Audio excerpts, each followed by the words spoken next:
It is still dark when they leave Bethany. The air over the Mount of Olives is cold enough to see your breath, and the road down into the Kidron Valley is empty except for a small group of men walking too fast for a morning that has no particular reason to hurry. One of them has not eaten. He has spent the night praying, or trying to, in a house that was not his, in a city that in a few days will kill him, and right now the only thing on his mind is breakfast. Ahead, on the slope, there is a fig tree in full leaf. Not a hint of green, not a few scattered buds, full leaf, the kind of tree that looks from 50 meters away, like it is announcing something. This is the detail almost nobody stops on. You have probably heard this story told in under a minute. Jesus is hungry. He walks up to a tree. The tree has no fruit, so he curses it, and the tree dies. Told that fast, it sounds less like scripture and more like a man losing his temper at a plant that did nothing wrong. So here is the question nobody asks in Sunday school, and the question this video is actually about. Why a fig tree? Not why did Jesus get hungry? Hunger needs no explanation. Why did he pick this tree, on this road, on this specific morning, 3 days before he would be arrested, and turn it into the only miracle in the entire gospel record that destroys instead of heals? Because that is what makes this story strange. Every other miracle Jesus performs adds something. Sight to blind eyes, strength to a paralyzed body, food to 5,000 empty stomachs, life to a dead friend. This is the one time he takes something away. And Mark, the earliest gospel writer, does something with this story that he does with almost nothing else in his entire book. He cuts it in half. He tells you Jesus cursed the tree. Then he interrupts himself completely, walks you into an entirely different scene inside the Jerusalem temple, and only after that scene is finished does he bring you back to the tree to show you what happened to it overnight. That is not sloppy editing. That is a writer doing something on purpose. And once you see what he was doing, you cannot unsee it. Not just in this story, but in what it says about religious performance, about the difference between looking alive and being alive, and about a warning that Jesus' own followers walked straight past without understanding, for decades, until it was too late to matter to the building they thought he was talking about. So here is where we are going. We are going to look at a single Greek phrase tucked into this passage that gets translated so blandly most readers skim past it. A phrase that, once you understand what it means agriculturally, flips this story from Jesus was irrational to Jesus was making a precise point. We'll look at how fig trees in first century Judea actually behave, because the botany here isn't a minor detail. It's the hinge the story swings on. We'll look at why Mark sliced this story into two halves and wrapped it around a different event. We'll sit with the strongest objection skeptics raise against this passage, because it's fair and it deserves a real answer, not a dodge. And at the end, we are going to come back to one small word buried in verse 20, a word about roots, that quietly turns this whole scene from a strange act of anger into one of the most sobering prophecies Jesus ever gave, without saying a single predictive word. Here's the short version of where this is heading. This was never really about a tree. The tree was a stand-in. Jesus was not hungry enough to lose his composure over a plant. He was making a public, physical, unforgettable statement about something standing about half a mile away, glowing gold in the morning sun, something that looked from 50 meters away, exactly as alive and impressive as that tree did. Let's start with the sentence that causes all the confusion. Mark records it almost as an aside, the kind of detail you would blink past if you were reading quickly. Jesus comes to the tree looking for fruit, finds nothing but leaves, and then Mark adds this line, "For it was not the season for figs." Read that again. The writer tells you, in the same breath, that Jesus judged a tree for not having fruit it was never supposed to have. That is the line skeptics have used for 2,000 years to argue that this story makes Jesus look petty, or worse, irrational. If it was not fig season, why is he angry that there are no figs? But here is where the language actually rewards a closer look. The Greek word behind season in that sentence is kairos, not chronos. Chronos is clock time, calendar time, the season on a farming almanac. Kairos means something closer to the right moment. the appointed time, a word Jesus uses elsewhere for moments loaded with significance rather than dates on a schedule. Mark is not simply noting the month. He is choosing a word that, throughout his gospel, marks moments of reckoning. That word choice alone should slow you down. But the language is only the first layer. The real answer is underground, in the actual biology of a fig tree growing on a Judean hillside in early spring. A common fig tree, Ficus carica, the exact species that still grows wild across these hills today, does something most people never learn. It produces 2 waves of fruit in a single year, and the first wave arrives before the main crop, and it arrives at almost the exact same time as the leaves. Agricultural surveys of Palestinian orchards describe this early fruit, sometimes called the breba crop, or pagim in Hebrew tradition, as small, greenish, edible knobs that appear on the branches in March and April, often right alongside the full leaf canopy. The real fig harvest, the sweet, ripe, purple fruit most people picture, does not come until June. That crop truly was months away. Mark is right about that. But here is the detail that changes everything.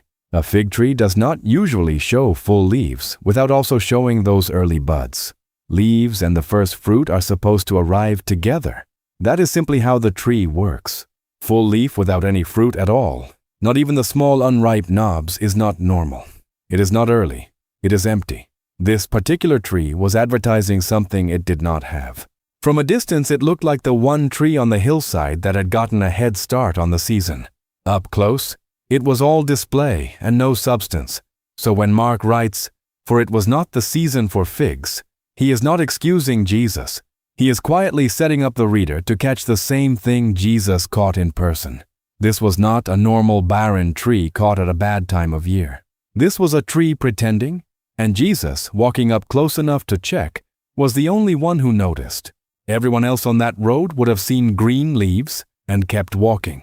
That is layer 1. The language and the botany together tell you this was never really about hunger. It was about a tree putting on a performance. Most people who've read this passage 100 times have never once learned that fig trees carry 2 separate harvests, because almost no sermon ever mentions it. That single fact is what makes the next layer land the way it should. So stay with it. And if this kind of digging is worth your time, subscribing means the next one actually reaches you. Layer 2 takes us out of the orchard and into the library. This is not the first time a fig tree shows up loaded with meaning in Hebrew scripture. Jesus' listeners would have caught an echo the moment he acted this out, an echo modern readers usually miss entirely because we no longer grow up on these texts. The prophet Jeremiah, centuries earlier, pictures God surveying his own people and finding no grapes on the vine and no figs on the fig tree, and even the leaves are withered. A picture of a nation that looked religiously alive on the outside while producing nothing real underneath. The prophet Hosea uses the same image in reverse, describing Israel's earlier faithfulness as finding grapes in the wilderness and the first fruit on the fig tree in its first season, abundance where you would not expect it. The opposite of what Jesus finds on this hillside. Micah opens a lament with the line, "There is no cluster to eat, no first-ripe fig that my soul desires." Again, the fig tree as a symbol not of botany, but of a nation's spiritual condition. By the time Jesus walks up to this tree, the fig tree had been doing double duty in Hebrew literature for hundreds of years. On the surface, an ordinary tree. Underneath, a living symbol for the spiritual state of the nation itself. Jesus did not invent this metaphor. He stepped into one his listeners already carried in their bones, and then he acted it out in real time, with real bark and real leaves, on a real morning that everyone present could see and touch. Now hold on to that. There's a detail worth keeping in your back pocket, because it matters enormously later. And if you miss it now, the ending won't land the way it should. The tree withers, we are told later, from the roots. Not the leaves first, not the branches first. The roots. File that away. We will come back to it. Layer 3 is structural, and it is the piece that turns this from a strange miracle into a deliberate literary argument. Mark tells this story in 2 broken halves, and he does it on purpose. Right after Jesus curses the tree in the morning, Mark does not follow him to see what happens to it. Instead, he follows Jesus straight into the temple courts, where Jesus does something that gets far more airtime in Sunday sermons than the fig tree ever does. He overturns the tables of the money changers, drives out the merchants selling sacrificial animals, and quotes the prophets, accusing the temple leadership of turning a house of prayer for all nations into something else entirely. It is only after this entire temple scene plays out, and the group leaves the city for the night, that Mark brings the disciples and the reader back past the same fig tree the next morning, and there it is, withered, top to bottom, dead from the roots up, in under 24 hours. Biblical scholars have a name for this technique, a slightly clinical term, intercalation, though you don't need it to feel what it does. It is a narrative sandwich. Story A begins, story B is inserted whole in the middle, and then story A finishes. Mark uses this move a handful of times in his gospel, and every single time, the two halves of the sandwich are meant to interpret each other. The filling explains the bread. Here, the temple confrontation is the filling, and the fig tree is the bread on both sides, which means Mark is handing you, structurally, the exact key to reading this miracle correctly. The fig tree was never really about fruit. The fig tree was a walking, leafy, three-dimensional metaphor for the temple itself, an institution that from the road looked completely alive. Busy courts, smoke rising from the altar, crowds moving through, gold catching the morning sun, and that up close when Jesus went looking for what it was actually supposed to produce, had nothing. That is the tension this video promised you at the start, and here is where the honest objection has to be addressed, because it is a real one, and pretending it does not exist would make this whole video worthless. Skeptics and even some sympathetic readers have pointed out for centuries that on the surface, this still looks like Jesus punishing a tree for something entirely outside its control, since the narrator himself admits it was not fig season. If the explanation stopped at, well, actually it's a metaphor, that would feel like a dodge, using symbolism as an excuse to avoid a plain reading problem. So let's take the objection seriously and answer it directly, using the two layers we already built rather than skipping past them. The objection assumes this was meant, first and literally, as an agricultural judgment, a real complaint about a real absence of real fruit at the wrong time of year, and only afterward reinterpreted as symbolic to rescue an awkward story. But the order actually runs the other way. This falls into a category of prophetic action that shows up repeatedly in the Hebrew Bible. Long before Jesus, prophets performing physical, sometimes strange, deliberately staged acts specifically because words alone were not landing. Jeremiah smashes a clay jar in public to dramatize coming national judgment. Ezekiel lies on his side for over a year and cooks his food over an unusual fuel source to physically enact the coming siege of Jerusalem. Hosea is instructed to marry a woman who will be unfaithful to him, turning his own marriage into a living picture of the nation's unfaithfulness to God. None of these prophets are being irrational. They are using their bodies and their circumstances as a stage, because a staged physical act sticks in memory, in a way that a spoken warning does not. Jesus, standing in that same prophetic tradition, uses the one prop available to him on that hillside, a tree performing exactly the kind of hollow, leafy display the temple leadership was performing at scale, half a mile away. The agricultural detail about early figs is not a loophole that gets Jesus off the hook after the fact. It is the entire reason this specific tree, and not some other tree, was the perfect object for the act. A tree that genuinely had no leaves yet would have made no point at all. Nobody judges a bare tree for being bare. This tree had already announced, through its leaves, that it had something to offer. That is precisely what made it the right prop and the wrong tree to walk past. The objection assumes Jesus was confused about farming. The evidence says Jesus understood farming precisely well enough to pick the one tree on that road capable of making his point. There's a second objection worth answering honestly, that even symbolically, destroying a tree feels harsh, almost cruel, compared to how gentle Jesus is everywhere else in the Gospels. But notice what this act actually targets. It is not directed at a person. It is not directed even at ordinary religious worshippers going about their business. plenty of whom Jesus treats with enormous patience throughout these same final days. It is directed, precisely and only, at a system that had learned to look fruitful without being fruitful, and the object lesson costs nothing but one tree's outer appearance, on a hillside, witnessed only by his own closest followers. Compare that to what he does moments later inside the temple itself, where the stakes are not symbolic at all, overturning actual tables, disrupting actual commerce, in the most public space in the city, in full view of the religious authorities who would move to arrest him within days. The fig tree was the quiet rehearsal. The temple was the real performance. And 40 years later, in the year 70, Roman legions under the future emperor Titus would besiege Jerusalem and burn the temple to the ground so completely that not one stone was left standing on another. A devastation. Josephus, who witnessed it firsthand, describes as leaving the city so leveled that visitors would have had no reason to believe it had ever been inhabited. Whatever you make of the theology, the historical trajectory Jesus pointed at, with a withered tree on a hillside, was not invented after the fact to make the story fit. It happened, in public, within the lifetime of people who had stood on that road. Getting this far took real work. The Greek behind Kairos, the Orchard records, Josephus's own account of the siege. If that kind of research is what keeps you watching, drop a comment and subscribe, because there's still one turn left, and it changes how the whole story reads. Now come back to the detail we set aside earlier, the roots. When the disciples pass the tree the next morning, Peter is the one who blurts it out, startled. Look, the tree you cursed has withered. And Mark specifies exactly how far the damage went. Withered from the roots.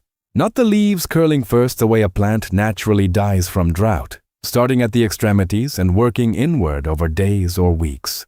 From the roots, meaning the collapse began at the deepest, least visible part of the tree and moved outward, meaning by the time anyone could see it from the road, the ending was already decided underground, out of sight, long before the leaves gave any indication that something was wrong. Sit with that image for a second. It's doing the same work this story has been doing from the start.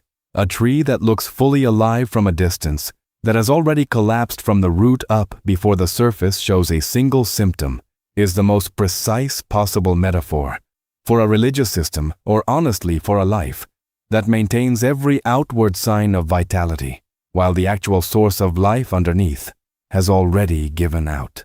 Leaves do not lie about roots forever. They lie about them for a while, and the gap between those two things, how something looks and what is actually happening underneath it, is the exact gap Jesus is pointing at on that hillside, 3 days before his own death. In the last public act of judgment, he performs before the cross. And this is where the story does something almost nobody notices, because it is easy to walk away from a story about a dead tree, feeling like the whole point was judgment. Full stop. But look at what Jesus says immediately after Peter points out the withered tree. In the very next breath, before the conversation even changes direction, he does not linger on the tree at all. He pivots straight to a teaching on faith. Have faith in God, he says, telling his disciples that if they truly believed, they could say to a mountain, "Be taken up and thrown into the sea," and it would happen for them. Now remember where they are standing. They are on the road down from the Mount of Olives, with a direct unobstructed line of sight to the Temple Mount rising across the valley, the very complex Jesus had just confronted the day before.